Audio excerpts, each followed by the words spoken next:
This one is for my friends Haley and Ashley. Aww. Oh, don't aw. Aww. I could boo. Boo. This is a letter to Sylvia Plath, and you know, you might think the title sounds funny, but it's not. So. Dear Sylvia, I find myself channeling you recently. Sometimes your depression is just so fucking loud that I want to scream at the pages between my fingers, shut the fuck up! But in truth, I feel like I've always had a piece of your voice bouncing back and forth, up and down the in-between spaces of my brain. You stuck your head in the oven. What did that feel like? What thoughts ran through your altered consciousness while the brilliance of your desperation sunk deeper until your eyes bled tears and your lungs drowned in ghastly sadness? Can you hear me up there, Sylvia? Did you make it? Maybe you didn't. And if God is as strict as the Catholics like to believe, I think you're most likely pedaling a red bicycle down the steamy paths of purgatory. If God is as unforgiving and unmoving as my theology teachers once described, am I to assume that those paths are actually veins on the fiery skin of Satan? Hopefully for your sake and also for mine, those paths are continuous, and in that case, is the afterlife just one long road? Is it dark? Is it hot? Do you feel the need to stop ever to sleep and listen to the birds cawing? Because I imagine the afterlife lacks robins, blue jays, finches, mockingbirds, but there is never a shortage of crows, of ravens, of vultures.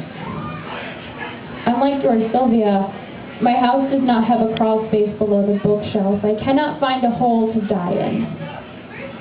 Though I have been hunting around the undersides of my own flesh for slits to tuck myself into, I have yet to find one big enough.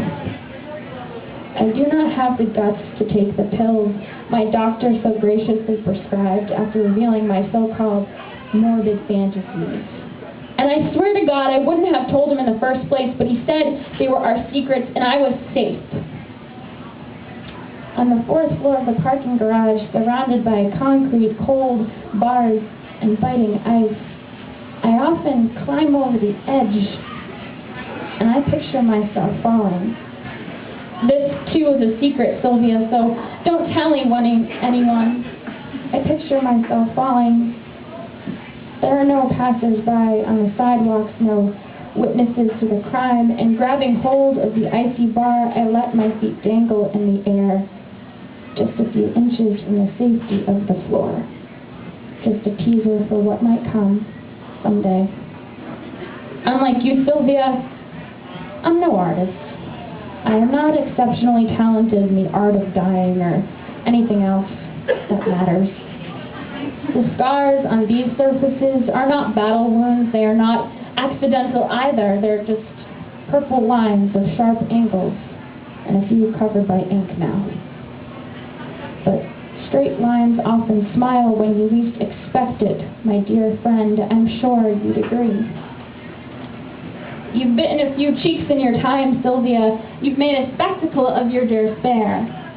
Attempts 1 and 2, you let your skin turn white, sticky, dead, until they pulled you out, until they left a scratch to breathe life back into closed pores. Attempts 3 and 4, the waves of the sea have befriended you more than once. They spat me back out as well. And that's why we're kindred in that way, you see. Poseidon has no use for us. Sylvia, dear Sylvia, what did you see in Ted Hughes? I heard through the grapevine that he scared you. Is it true? Were you in love? Did you want? Did you urgently need with every muscle and bone and centimeter of skin upon your body? Tell me. Did you cry out when he was not there? Did you weep for the half hour he strolled through countrysides, hunting for potential award-winning poems while you baked cream cakes in the kitchen alone? Tell me. Did you weep when he found one? Tell me. Dear Sylvia, I refuse to believe that you were attached to Mr. Hughes in a way that would ever portray you as dependent. I know in my heart that you were stronger than he, and obviously he wasn't aware of the heaviness. He wasn't aware of the love like a waterline settling far above the crest of your heart. Sylvia, my dear, dear Sylvia, please cry, scream, choke on that jagged little pill called loss, and when you are finished, I will hold you. I will reach out and rock your small body until the earthquakes subside.